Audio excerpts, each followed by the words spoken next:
A Sport TV dá-lhe as boas-vindas a este momento muito especial em que recebemos Rubens Barrichello, quase 2 décadas como piloto de Fórmula 1, está em Portugal para o congresso To Build, para fazer de voz de inspiração para atletas que querem ter uma visão de futuro nas suas vidas. Rubens, bem-vindo a Portugal, de volta a Portugal. Foram 4 grandes prémios no Estoril, quase um pódio em 94. Agora nesta figura talvez mais de consultoria sénior, o que é que poderia dizer a estes jovens pilotos desta geração, 21, 22, 23 anos, que ainda não sabem que vão ter uma vida para lá da Fórmula 1? Bom, acima de tudo, é um prazer estar aqui. Portugal sempre foi uma casa acolhedora. Quando o Grande Prêmio saiu do Estoril, para mim foi uma perda de uma casa, porque afinal de contas era sem dúvida nenhuma aquela coisa muito parecida, né, com a minha vivência de Brasil e tudo. Então, e eu acho que é muito difícil dar conselhos para quem... O primeiro conselho que eu dou é quando, ainda pequenino, o pai pergunta o que você pode falar para a criança. Eu sempre deixo claro que é importante saber se é o pequeno que gosta ou se é o pai, porque isso faz uma diferença lá na frente gigante. É a criança que precisa gostar. Depois, eu acho que isso tem que fazer parte de um sonho e de um trabalho. Eu, por exemplo, sinto muito de não ter visto tanto o Antônio Félix da Costa como o Felipe Albuquerque não terem chegado à Fórmula 1, porque de talento eles têm de sobra. Mas é que é um mundo muito conturbado, é um mundo que tem muitos interesses que sejam econômicos, políticos, mas gente do talento deles não é fácil encontrar. Então, são pessoas que eu gostaria de ter visto na Fórmula 1, por exemplo. Mas isso tem que estar escrito no diário todo dia. Eu quero chegar à Fórmula 1. A Fórmula 1 é tudo que eu quero. Só porque, senão, a coisa não acontece. Hoje, nós temos muitas variáveis de outras formas que você pode financeiramente se dar super bem e gostar disso. Então, a Fórmula 1 não pode ser como uma via financeira, vou ganhar dinheiro. Tem que ser por amor, porque é muito trabalho. Porque hoje leva muito da vida dos pilotos. Nós temos debatido nas nossas transmissões da Fórmula 1 aquilo porque os pilotos passam hoje em dia. Ainda agora tivemos 2 grandes prémios super exaustos para os pilotos, saíram exaustos dos seus carros. E o Rubens já foi, por exemplo, esteve na direção até da GPDA. Estamos a fazer o suficiente para proteger estes jovens pilotos, para eles não virem a sofrer um dia? Eu acho que hoje, com tanto de provas que nós temos, por exemplo, eu só fui ultrapassado no número de GPs, porque o número de GPs é tão maior, né? Hoje, em 2 anos, eles fazem o que eu fazia em 3, talvez até mais. E também isso foi mudando durante o tempo. Então, não sei, será que eles têm o tempo hábil para fazer? Eu quando saí da Fórmula 1, por exemplo, eu fui procurar tudo o que tinha para fazer. Eu comecei a andar de Stock Car, eu fui andar de kart, eu classifiquei para o Mundial, eu queria fazer de tudo, porque me faltava a adrenalina que a Fórmula 1 coloca. Então, eu sou daqueles que se tiver corrida toda semana, gosto. Mas a proteção para um piloto, ela não é só de pista, porque na pista ele gosta, mas é quanto aos envolvimentos que ele tem com patrocínio, que tem que viajar para estar em lugares que provavelmente não gostaria. Isso é que vai cansando o piloto de hoje em dia. Tu coloco só desta forma, em retrospectiva, que conselhos daria ao Rubinho com 19 anos? Eu acho que me perguntaram se eu faria algo diferente nessa minha jornada. Eu não faria nada diferente, porque foi... tudo que não foi bem no momento serviu como um aprendizado e serviu como uma melhora tanto no piloto quanto no ser humano. Então, se eu lembrar único e exclusivamente que quando eu era pequeno e eu escutava falar, esquece, você não vai chegar à Fórmula 1 porque não tem dinheiro, não tem como, não tem isso, não tem aquilo. Então, eu e meu pai, nós ouvíamos muito isso. Mas o sonho estava plantado e o trabalho estava sendo realizado. Então, só de pensar na hipótese de que não daria certo, a coisa desmoronava. Então eu tenho muito orgulho de tudo aquilo que aconteceu. Mas você tocou num ponto que eu acho curioso, que é na carreira de piloto, atingir a Fórmula 1 é o máximo dos máximos. Mas quando a Fórmula 1 acaba, instala-se que é um vazio? Não, é que eu não parei, né? Assim, na Europa mas talvez... falou na necessidade de arranjar muito que fazer. Não, mas era porque na Fórmula 1, praticamente com quase... Eu acho que eu cheguei a correr num campeonato de 18 provas, 19 talvez. Então, com a Stock Car que se corre uma vez por mês, falta. Dá vontade de... É por isso que a gente vê os pilotos pulando de paraquedas, andando de moto ou fazendo coisas para mexer com adrenalina. Então, eu não senti nenhum vazio, não tive essa depressão pós Fórmula 1, porque sim, a Fórmula 1 é o topo, mas a vida pós Fórmula 1 ela é tão boa quanto. Não é que eu gostaria de ter chegado à Fórmula 1 e não conseguir, mas a vida é boa, a vida das corridas é boa. As minhas melhores corridas não foram aquela que nós vimos eu chegando em primeiro, foram corridas que eu disputei pela 10ª posição, isso está dentro da gente. O que o povo vê é diferente do que aquilo que você vê. Eu na Stock Car hoje, assim, é tão aguerrida, assim, os contatos, a forma como se reage, tem pilotos tão bons quanto a gente possa imaginar, ex-pilotos de Fórmula 1, jovens, então eu não passei por esse... acredito que uma hora fisicamente eu vou sentir isso e até que tenha que parar. Mas por enquanto os meus 50 anos estão sendo festejados como os novos 25, assim, sabe? Então... É porque notou-se que de facto você conseguiu afastar e arranjar uma nova carreira e fazer outras coisas. Mas nós vemos, por exemplo, que há pilotos que acabam a carreira de piloto, mas não se conseguem afastar da Fórmula 1. Ficam ou como conselheiros ou como fazendo algo nas equipas ou passando para o lado das televisões, nunca conseguem afastar-se verdadeiramente da Fórmula 1. Você acha que para alguns pilotos a Fórmula 1 torna-se quase num vício que não conseguem viver? O fato da pessoa viajar muito e de sentir falta desse dia a dia, com certeza mexe com a pessoa. Eu até pensei, fui convidado para trabalhar na Fórmula 1 como dirigente de equipe, mas eu no fim, eu imagino falando pro piloto alguma coisa e ele não fazendo, e eu tirando ele de lá, sento eu e vou. Então, enquanto isso acontecer, é melhor eu continuar minha carreira de piloto.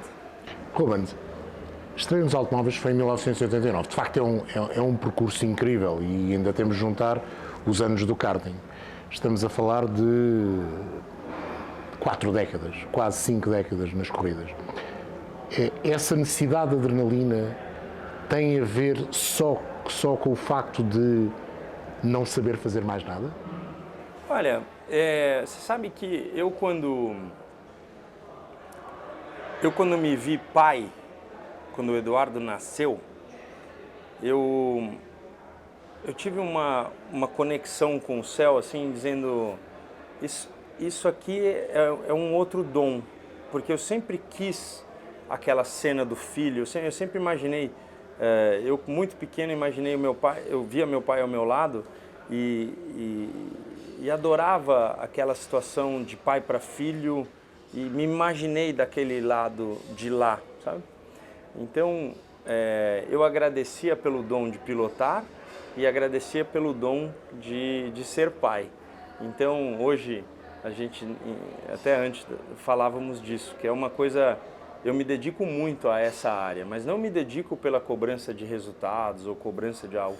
Me dedico pelo pai, por estar ali com um conselho, e logicamente tem sempre coisas de corrida que envolvem, mas aí você vai me perguntar, você tem o dom para algo mais assim? Eu tenho, eu trabalho muito forte para o meu instituto, chama o Instituto Família Barrichello, é um instituto que trabalha com crianças carentes e idosos que são largados na rua. Esse é um outro dom que eu gosto e que me dedico.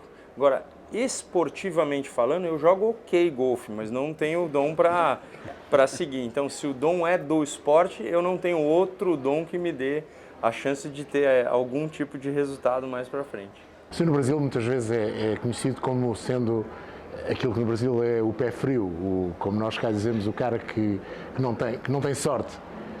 Você sente que aquele seu problema com o AVC há uns anos foi a sorte toda? Olha, na verdade o Brasil nunca taxou isso como sendo um pé frio, porque existiu sim muita cobrança, né, sempre cobraram a você, de resultados, não é? mas não como a quebra. Hoje a gente vai falar aqui, então o Leclerc é pé frio porque estava a ganhar a Barcelona, e então isso hoje é muito... É relativo, tudo é relativo. Muito relativo. Mas eu sempre, e eu acho que hoje o Brasil entende muito, que eu sempre fui um cara de muita sorte. E com certeza essa história das 7 vidas que a gente utiliza durante a vida, eu já perdi umas 3 aí, eu tenho só mais umas 4, eu tenho que tomar cuidado. Mas o AVC, você vê, o número dele é impressionante, porque a ruptura da veia da minha cabeça, 14% do mundo sofre o que eu sofri e não teve nada, absolutamente nada. 30% morrem e o resto tem sequelas. Então, a gente não pode considerar um cara desse que não há tido a sorte. Não, muitos dias depois estava a correr outra vez, sim, não é? Sim, eu corri com o Felipe, inclusive. Com o Felipe, exatamente. Foi muito engraçado, porque teve um momento em que eu saí do carro, nós quase ganhamos a prova, porque no final entrou um safety car, uma coisa assim. Se não entra, a gente tinha chance de passar, porque eu era muito mais rápido. Ele fez a primeira parte da prova, eu fiz a segunda. E eu chorava muito de agradecimento, pelo momento. E ele achava que eu estava chorando por eu não ter ganho a prova. E eu falei para ele, eu já chorei muito por essa situação, mas agora era gratidão, né? A gratidão de poder... A primeira coisa que eu fiz depois do AVC foi inventar uma ida ao posto de gasolina, falando que eu ia abastecer o carro, mas eu fui para o cartódromo para ver se o dom de guiar estava lá intacto. Então, com certeza, para mim fez muita satisfação. Há também um momento especialmente emocionante que veio à memória, agora falando até na emoção, no choro, salvo erro, 2017, quando o Rubens está no carro com o Eduardo. Sim. E estão a fazer um teste. E aquilo é especialmente emocionante ver a reação do Rubens. E também para quem é pai perceber que aquilo é mais do que ter o orgulho no filho. É, de alguma maneira, rever-se no que ele está a fazer. Olha, aquele momento, o que aconteceu foi inesperado. Porque eu me lembro a primeira vez que eu saí muito jovem, com meu pai ao lado, e a pressão que foi eu guiando um carro normal, com ele, não querendo errar e aquela coisa toda, eu falei, meu Deus do céu. Vai ser muito mais fácil quando meu pai descer do carro para eu poder conduzir. Então eu fiquei imaginando que eu nunca sentaria ao lado dos meninos, porque eu não queria que eles passassem por esse tipo de situação. E aí o Eduardo saiu naquele carro e o câmbio era manual, eu tinha que apertar a embreagem. Eu nunca ensinei isso a ele. Esses meninos sabem frear com o pé esquerdo e vai indo assim, né? Pelo lado moderno da vida. Aí ele falou, vem. Eu ainda indaguei, não tem certeza? Ele falou, sim, eu queria que você viesse. E eu sentei no carro e quando ele saiu, eu estava tão surpreso da habilidade dele e eu pensava assim, nossa, eu criei um monstro, né? Porque ele tá indo muito bem. E aí, no meio do percurso, começou a vir na minha cabeça o meu pai, a forma como foi toda a minha carreira, com o começo difícil, sem dinheiro, vai correr, não vai correr. E aí me deu uma embrulhada no estômago, como dizemos assim, muito claramente no Brasil, que a memória veio, e aí desabei de gratidão novamente. Mas eu olhava e ele olhava para mim, botava a mãozinha, calma pai, calma. E eu realmente me emocionei pela surpresa que foi aquilo, né? E eu acho que no final... a gente pode ter os troféus que quiser, as copas e tudo, e ficar lindo e maravilhoso, mas Não tem nada mais gostoso do que uma emoção bem vivida, um momento bem participado. Isso para mim são... né? Então aquele momento foi um dos meus maiores troféus. E agora tem o Fernando a estrear-se nos automóveis, já com um pódio no Velocitar. Pois é. E o Eduardo no Mónaco, este fim de semana, a correr na Fórmula Regional. Isso aí é emoção, é o coração a bater forte do lado de fora. É muito forte. Eu rezo muito pela proteção deles.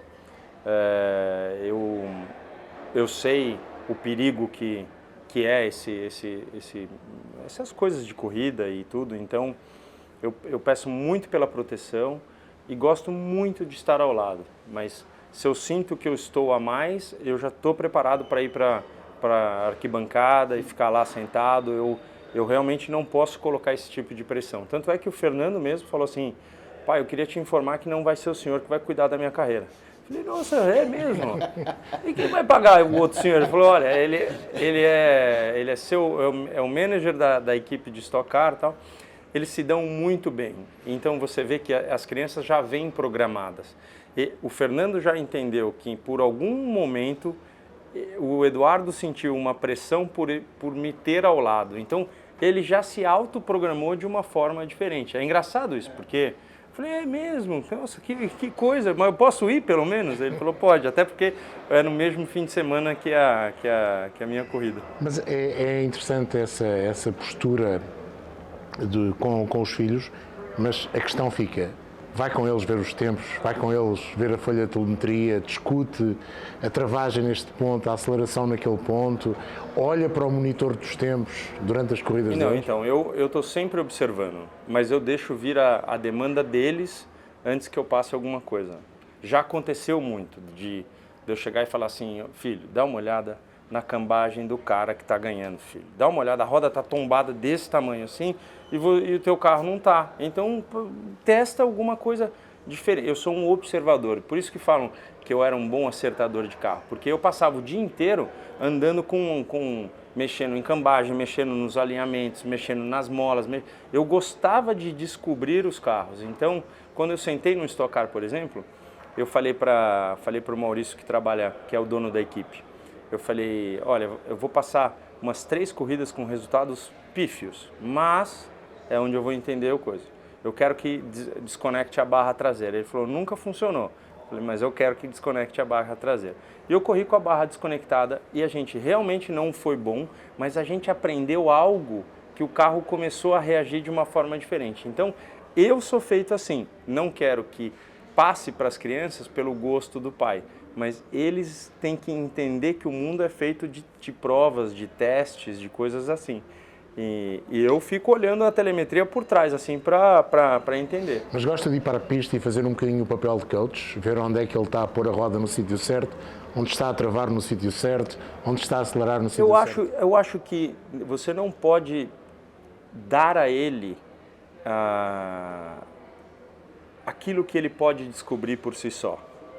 Então, mas assim, por exemplo, o Fernando, ele fez como 4 testes antes da primeira corrida e depois eu senti que, como qualquer garoto, ele tem uma dificuldade de saber o tamanho do carro. O tamanho do kart é muito mais fácil, está aqui, o carro é maior.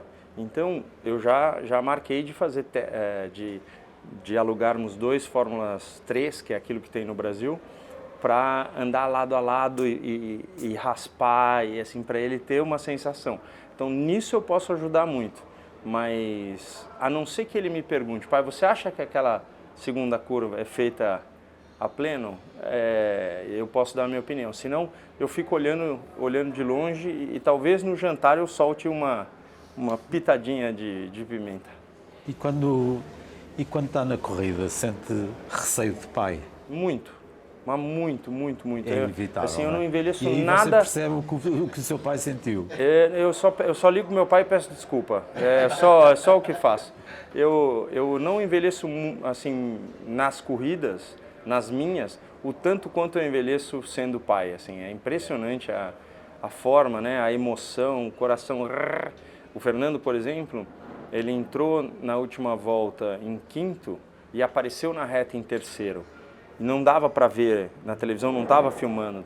Esse tipo de emoção, tudo bem que foi positivo, não foi de 3º para 5º. Mas depois eu fui olhar os vídeos e fui ver, o Fernando tem um quezinho de uma loucura a mais, assim, que a gente vai tomar bastante susto ainda, porque ele é atirado, bastante atirado. E na Fórmula 1 atual vê alguém assim com essas... Primeiro que tudo, se calhar é melhor situar-nos. A Fórmula 1 atual é carros com efeito solo, carros muito grandes, até pesados, rodas muito grandes. O Rubens Barrichello encaixava bem nesta Fórmula 1? Assim, tudo que...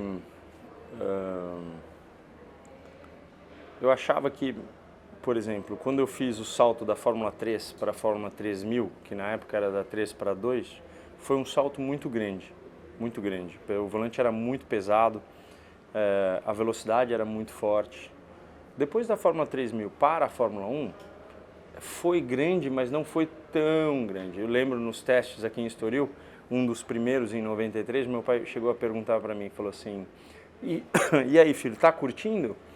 Eu falei, pai, eu não estou ainda conseguindo curtir, porque a 2 de Estoril era feita a fundo a 277 mínima, e não tinha área de escape, não tinha nada. Então, era uma situação que você, quando colocava o pneu novo, sabia que aquilo era pé colado, e muito jovem, você não tem o estômago para aquilo. Então, as pessoas não imaginam a força G você imagina no pescoço. Mas e os órgãos que vão tudo para o lado e você não consegue ver o final da curva? No começo, aquilo era uma sofrência, mais do que um aspecto bom. Então, eu não tenho a ideia se a Fórmula 1 de hoje em dia, porque hoje tem volante hidráulico, temos simuladores, mas de qualquer forma, a gente está falando que esses carros de hoje em dia, comparado com aquele de 93, estão falando 10 segundos mais rápido. Então, o corpo sofre muito mais, talvez 10 vezes mais. Mas hoje os pilotos já vêm um pouco mais bem preparados. Hoje a academia de ginástica é feita própria para aquilo, né? O propósito é diferente. Mas eu gosto da Fórmula 1 atual. A Fórmula 1 dos últimos 2 anos, tudo bem que o efeito solo de hoje em dia está proporcionando uma situação diferente. Ainda não aquela que a gente quer, até porque em Barcelona a gente viu que as ultrapassagens ocorrem ainda pelo DRS, e não, quando a asa do Verstappen não estava funcionando, não tinha como ultrapassar. E a gente via a entrada da 3, que ele tinha que sair da parte do vácuo para tentar cruzar. Então, carro de corrida aberto vai ter sempre uma dificuldade de turbulência de aerodinâmica. Então, mas pelo menos eles estão tentando ir para a aderência, o grip mecânico, que é tudo aquilo que a gente precisava e a gente falava lá atrás com o antigo Max Mosley, quando ele fez os pneus raiados, que aquilo para mim foi uma perda de tempo enorme, porque perdia-se a aderência mecânica e sobrecarregava a aerodinâmica, né? Então, eu acho que a Fórmula 1 hoje ela está num caminho muito mais certo. Torce por alguém, por alguma equipe em especial? Olha, quando você conduz por uma equipe, você sempre tem uma apreciação, a não ser que você saia de lá a tapas e socos e tudo, e não foi o caso. Então, ver a Ferrari passa por momentos difíceis, mas quando ela volta a ganhar, existe uma apreciação por isso, né? Da mesma forma que o Hamilton é uma pessoa que, apesar de tudo, né, todo mundo fala-se de roupas e joias e tudo isso, não é uma pessoa que a gente gosta de ver para baixo. Por exemplo, o Mike Tyson na época derrubava todo mundo, mas a gente não queria que derrubassem ele. Então eu tenho esse sentimento pelo Hamilton também. Então você vai falar, tem um preferido? O ano passado eu torcia para que o Verstappen fosse campeão, porque eu acho que era de merecimento. Como acabou a última etapa, eu não gostei da forma como foi regida, mas de qualquer forma, durante o ano, a minha torcida foi para aquela, porque eu daria um toque a mais para a Fórmula 1.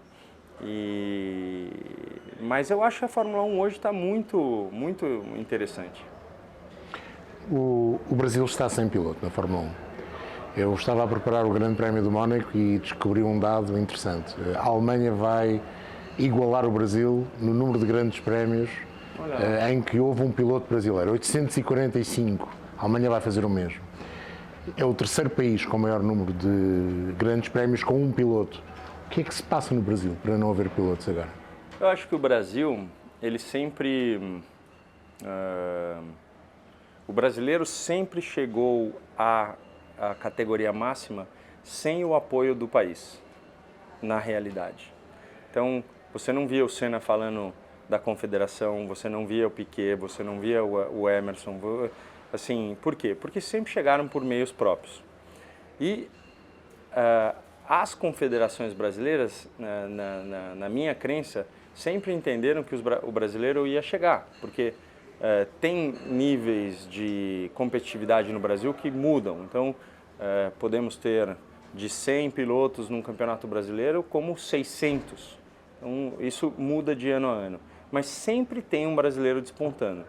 Só que aí, se esse piloto não tem o apoio de uma federação ou de uma confederação, ele vai ter que arrumar dinheiro daqui, dinheiro de lá, e uma hora acaba. Então, para mim, ainda eu dei muita sorte de ter no meu carro aquele Arisco, que eles viraram os meus sócios, eu paguei eles por toda a minha vida com 25% de tudo aquilo que eu ganhei. Então, meu pai foi inteligente de fazer um contrato que era interessante. Hoje, a Confederação Brasileira de Automobilismo colocou de pé Fórmula 4, a Stock Car. Hoje o Brasil renasce, mas até produzir o piloto ótimo para chegar ao topo demora. E há pouco falou no António Félix da Costa e no Filipe Albuquerque, dá alguma pena, um sentimento de não ter visto chegar lá no topo do automobilismo. Hoje em dia há espaço na Fórmula 1 para alguém que não é do topo do talento de condução? Ou seja, o dinheiro paga? Paga, com certeza. Hoje a Fórmula 1 tem muito mais piloto pagante do que deveria, com certeza. Eu não falei com pesar, eu falei com pesar porque, assim, um piloto que teve 19 anos de Fórmula 1 consegue, com o olho clínico, medir o talento dos outros pilotos com quem compete. Principalmente comigo, que tive a sorte de ter o Felipe no mesmo carro que eu e o Antônio no carro da mesma equipa. Então, são dois pilotos excelentes com níveis para chegar à Fórmula 1, com certeza. Então, eu falo, o pesar é nesse sentido, né? Mas hoje em dia, sim, com certeza. Não me pergunte nomes para eu não... não vou falar. Porque amanhã vai... Mas vocês já sabem, lógico, todos sabem. Assim, com certeza, hoje em dia, tem muito piloto pagante que acaba roubando espaço de quem realmente deveria estar lá. Então, para voltarmos a ter alguém figura no Brasil, vamos ter que voltar a passar pelo mesmo. Não há a confederação cria as bases e os meios, mas só o dinheiro leva lá. Só que aí... Agora o Brasil está trabalhando de uma forma como o governo possa estar interessado também no processo de desenvolvimento dos pilotos, para que aí o campeão da Fórmula 4 possa ter um ano de Fórmula 4 na Europa, para aí já chega-se mais bem preparado, né? Na minha época não eram os mesmos carros, mas eu tive um campeonato de Fórmula Ford muito competitivo no Brasil, e quando eu cheguei na Europa, cheguei ganhando o campeonato de Fórmula Opel. E aí é onde abrem-se as portas. E aí o dinheiro pode até ser um pedido, né, até uma coisa que é necessária, mas o budget fica até um pouco mais reduzido por ser talentoso, por ter uma situação. Então tem que ser assim. Eu tenho curiosidade de ver o Eduardo e o Fernando. Eu também Quando tenho. O Eduardo já está num nível competitivo muito alto. Sim, mas assim, veja bem,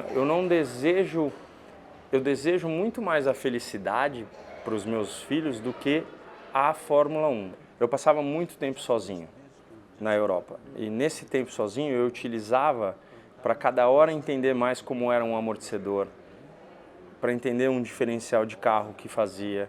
Então eu era um estudioso. Isso eu passo para eles. Eu não passo aqui, vá na página 88 e aprenda. Eu falo assim, não, na página 88 o papai aprendeu muito isso. Aí é da parte deles de levantar, pegar e estudar. Então eles sabem que eu sempre fui um estudioso e que sempre gostei muito disso, assim, né? Então... Não são só eles que sabem. É interessante, não sei se você viu que Já foi este mês que o Jenson Button, numa entrevista, perguntaram-lhe que ele tinha sido colega de equipa de 3 campeões do mundo, do Hamilton, do Alonso e do Villeneuve, mas tirando esses 3 campeões do mundo, qual era o piloto que ele achava que gostava de destacar? E ele falou em si, e falou que o Rubens Barrichello, e perguntaram, mas porquê? E ele disse, em termos de engenharia, foi o melhor piloto que eu conheci. Nunca conheci um piloto que soubesse tanto de engenharia de automóvel e que tivesse ajudado tanto a evoluir uma equipa como o Rubens. Isto tem 2 semanas, esta declaração olha só, do Jenson. Eu sempre gostei muito, eu sempre me fascinava eu entrar nas curvas como a Arabiata em Mugello a 280 por hora e a hora que eu parava no box eu imaginava o que era aquele momento em que o carro saía de frente e de repente ele tinha aquela guinada de perda de aderência atrás. Então, fechando os olhos, eu conseguia imaginar o curso do amortecedor chegando ao que a gente diz ao final, assim, e que precisava de uma borrachinha para sustentação. Então, isso sempre fez... Então, as pessoas falam assim, mas o Schumacher... Ele tinha isso também. Né? Aí você fala assim, ele era melhor que você como piloto? Sem dúvida. Até porque ele foi campeão das diversas formas. Mas o campeão Schumacher, ele sabia como fazer com que a equipe trabalhasse para ele. Esse era o maior dom dele, não era só o de guiado. Então nós nunca saberemos se o Schumacher era melhor que o Barrichello. 51% ou 80%. Porque essa comparação ela não se dava diretamente e na parte homogênea assim, mas que tinha muita coisa que às vezes perguntava para ele, ele falava, sei lá, o que ele está falando. Então eu gostava desse conhecimento e o meu conhecimento fazia com que todo mundo ganhasse, né? Então aquele carro da Williams de 2012, eu já havia me dedicado a ele muito e foi um grande pesar de ter passado todo aquele tempo, 2011, com um carro com aquele motor que parecia um motor de toneladas atrás, que não andava nada, e quando entra o motor Mercedes, a gente já tinha programado a distribuição do peso do carro, então foi um pesar, né? Quando eu vi o Maldonado ganhando Barcelona, por exemplo, aquilo doía, não com inveja, mas com, poxa, mas eu que fiz aquele carro ali, aquele foi uma situação de crescimento de equipe com a não participação eventual. Então você era o responsável por os briefings técnicos demorarem tantas horas? Certeza absoluta. E meus amigos, o Tony, quando eu fui correr na Fórmula Indy, o Tony Kanaan falava assim, não é possível, o jantar vai servir. Eu falei, só mais um pouquinho, só mais um pouquinho, tem mais um pouquinho de coisa para fazer. Porque daí eu tive que reaprender o que era um acerto de oval. Eu nunca imaginei que em Indianápolis eu teria um carro com 4 molas diferentes no carro. 4 molas, porque você pode imaginar 2 e 2, né? Mas eu tinha 4 molas diferentes no carro. E o pessoal falava assim, não é possível, você vai treinar com... Eu vou treinar com isso aí. Estão falando para mim que o carro fica mais grudado se eu fizer isso aqui, então vamos aumentando até ver quanto dá. Então eu gosto muito disso. É interessante, neste fim de semana vamos ter Grande Prémio do Mónaco, 500 milhas de Indianápolis. Se tivesse de escolher... Mônaco, sem dúvida nenhuma. Foi uma grandíssima experiência em Indianápolis, mas você depende muito do teu companheiro, com quem está lutando, com quem, assim, para a pessoa leiga que não entende, se você começa a tomar a curva, são quatro curvas em Indianápolis, você está tomando a curva e o companheiro, se eu sei que é o Tony Kanaan atrás, eu posso deixar 1 metro para ele da parte de dentro, ele desce e ele não sofre muito. Se eu não tenho nada a ver com ele, não quero, eu desço total, aquele piloto atrás, ele pode ir direto para a parede. Então você comanda muito mais o piloto de trás do que ele mesmo. Então isso é uma coisa que eu gostei de participar, vou contar para os meus netos que participei, mas uma vez foi bom e está visto. Mas o que é que o Mónaco tem de tão fascinante para os pilotos? Porque para quem vê, normalmente é uma corrida aborrecida, que Sim. acontece pouco, não é? E eu consigo perceber o desafio do piloto de estar a lutar contra uma pista onde não pode errar nada, mas em termos de emoção de corrida também não acontece nada para o piloto, não é? Sim. O que é que o Mónaco tem de tão fascinante? A luta pela vitória de Mônaco. Mas é a luta só com a pista. Na verdade, se nós percebemos, a vida é uma luta contra nós mesmos. Nós não lutamos contra os outros, né?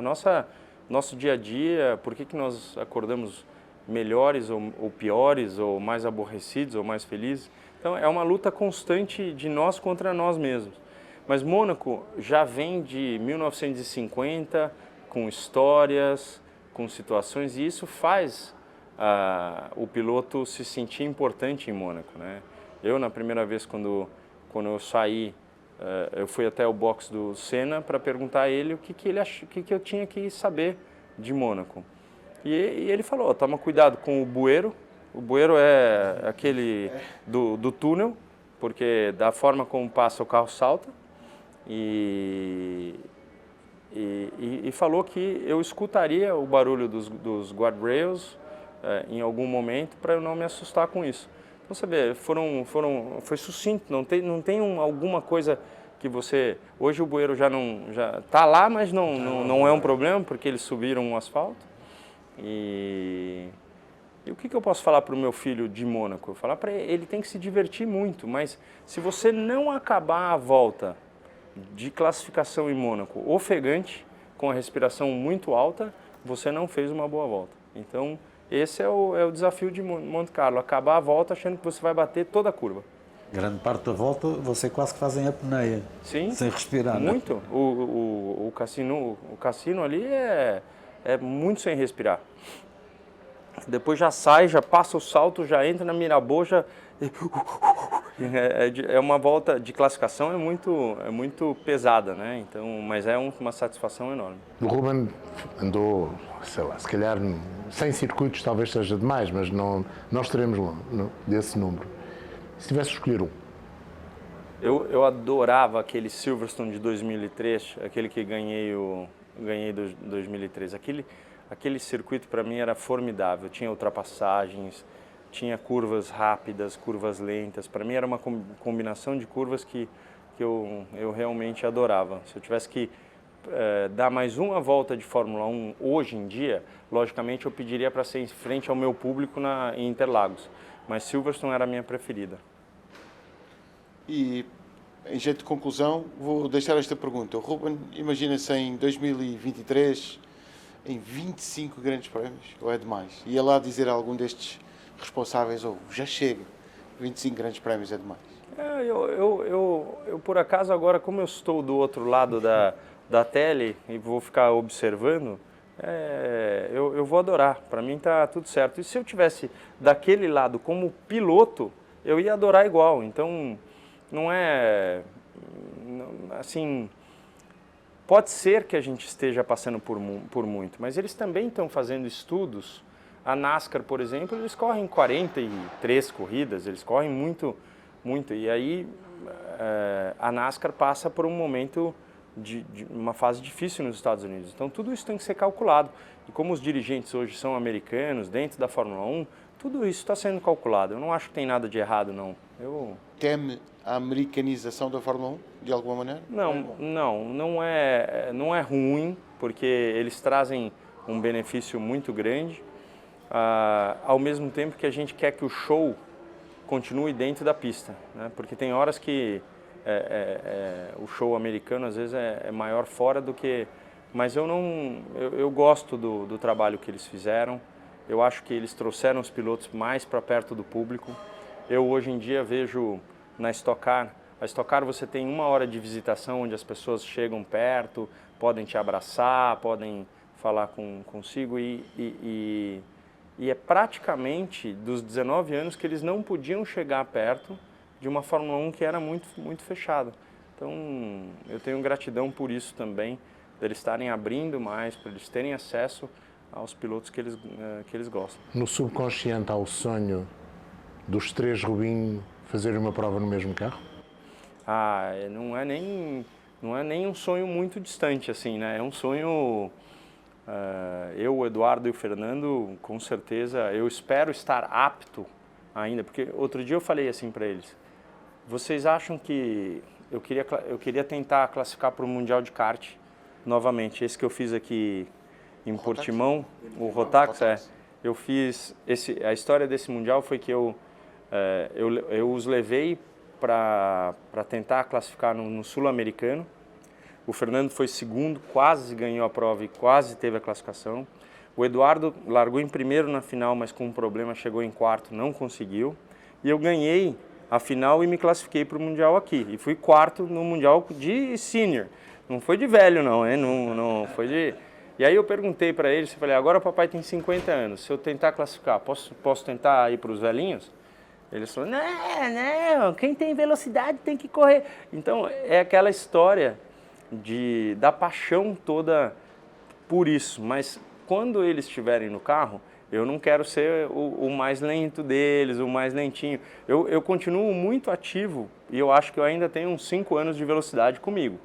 Mas tem que ser nesses próximos 5 anos para a gente fazer algo, um Le Mans, Daytona, algo que seja competitivo. Mas é um sonho ter 3 nomes Barrichello no carro. Sem dúvida nenhuma. Pode ser que eu tenha que fazê-los largar, porque na largada eu vou estar chorando. Então não vou poder conduzir só de emoção. Emoção e gratidão é o que nós temos aqui na Sport TV por termos recebido o Rubens Barrichello, a quem desejamos que o futuro próximo lhe traga a si e à família tudo de bom e desejamos também que ele volte em breve para termos mais uns minutos de conversa. Obrigado. Muito obrigado.